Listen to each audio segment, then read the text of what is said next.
I'm going to read once again from my book, Mind and Evolution as Assessed Through Reviews of Major Texts. Today, Philosophie zoologique by Jean-Baptiste Lamarck, 1809. This account of Lamarck's work is taken with his permission from Professor Michael Roos's Monad to Man, the Concept of Progress in Evolutionary Biology, with permission. It is important not to approach Lamarck too directly through ideas familiar to us today. To use a term which did not come into general modern use until the second half of the 19th century, there is little question that Lamarck was an evolutionist, unambiguously so. He believed that all organisms living today come gradually by law-bound processes from forms widely different. He believed indeed that all organisms come from the same kinds of most primitive forms. But here, starting to move now from the notion of evolution as fact to that of evolution as path, the kinship with modern thought ends. We, influenced by Darwin's theory in The Origin of Species, tend to think of evolution as a branching path with all organisms descended from, in Darwin's words, one or a few forms. Lamarck planted his thinking firmly in the chain of being tradition, believing evolution to be a climb up a main path in animals from monads, very primitive creatures, to man. One can truly say that there exists for each kingdom of living beings a unique and gradual series in a range of sizes, corresponding to the known degrees of organization rising in the kingdom of animals from the most simple animalcules to the most perfect animals. More than this, Lamarck thought that new forms are being spontaneously created by the powers of electricity and heat and the like, all of the time. Thus, new organisms are forever getting at the bottom of the chain, which then carries them up.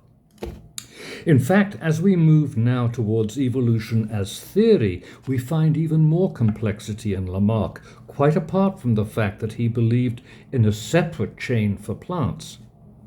Lamarck even denied vitalism, the notion that there is a kind of force which directs life, a view to be found in Aristotle. He rather thought of himself as a mechanist, and spoke of nature as this blind force, which for all its results has, however, neither goal nor intention, able to do only that which it does, and is itself only a collection of limited causes and not a particular being. Nevertheless, it is capable of driving the paths of organisms upward. At the more immediate level, Lamarck argued that organisms experience needs, these needs being brought about by changes in the environment, then trigger subtle fluids, like electricity, which circulating in the body enlarge or develop the appropriate organs. In higher animals, a crucial causal factor is the inner consciousness, sentiment intérieur, which makes parts respond and develop. It is the impetus of all the actions of the individual, that which directs all the movements it can make, and inasmuch as an animal is capable of intelligent thought, is again that alone which guides its actions.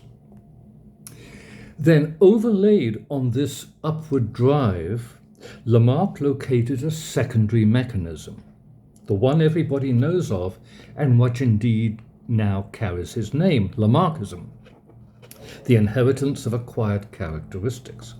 Although this was not in fact an original idea with Lamarck, it occurs in Buffon and others. Initially, he may have seen it as a primary mechanism of change, and there are some suggestive passages hinting he may have bound the idea up with an embryological analogy. By the time of the Philosophie biologique, all of this seems somewhat downgraded, but the effect was still sufficiently powerful to spoil the beauty of the scale of nature, for Lamarck believed that the inheritance of acquired characteristics brings about all kinds of side effects, leading various organisms off on tangents.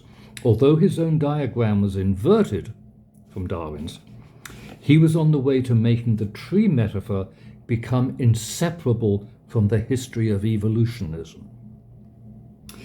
Yet do not be misled. In Lamarck's mind, all diversions were always tangents, however much they may complicate the overall picture. Essentially, evolution involves an upward climb from monad, the most primitive, to orangutan, and then on to our own species. And this was the position he stuck to for the rest of his life.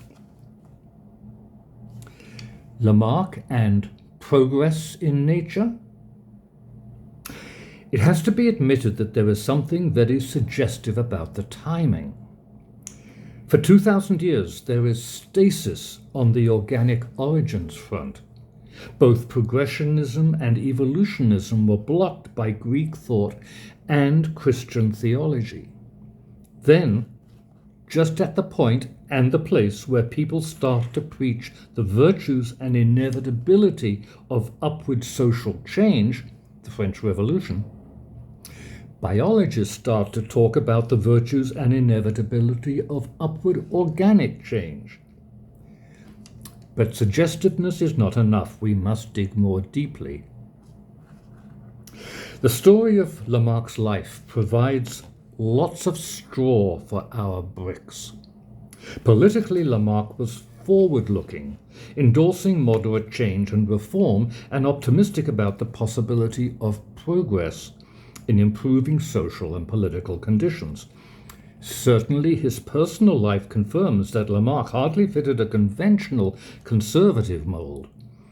By one of his 3 or 4 wives, he fathered 6 children, though he married her only on her deathbed. For this reason alone, it is well that Lamarck had little empathy for traditional Christian belief. He was quite open in his deism, the philosophy that God stands at a distance, letting all happen according to his or its unbroken law. Lamarck and the idea of progress. Lamarck believed that humans are improvable, especially through the inheritance of acquired characteristics, that ultimately this capacity for positive change aims at social improvement in the sense of harmony and balance between people and between society and nature, and that the intellect seems to be the key. Indeed, Lamarck went so far as to suggest that what we need are a few philosopher kings running the state, with scientists and science occupying a prominent place. Lamarck was committed to progress. Further, this commitment did not come out of thin air. He was identified with the ideologues and their predecessors and friends, those who supported and preached progress, specifically Condillac, Helvetius, and Condorcet. Moreover, and here comes the key point, we know that Lamarck himself saw his work in biology as directed by and backing up the philosophical thesis about progress. A good half of the Philosophie zoologique deals with the physical causes of sentience, that is, with the development of and reasons behind the nervous system generally and the brain and thought in particular. Explicitly, Lamarck tells us that he sees non-human world through the lens of the human world, and inversely, he thinks the non-human world a key to understanding ourselves.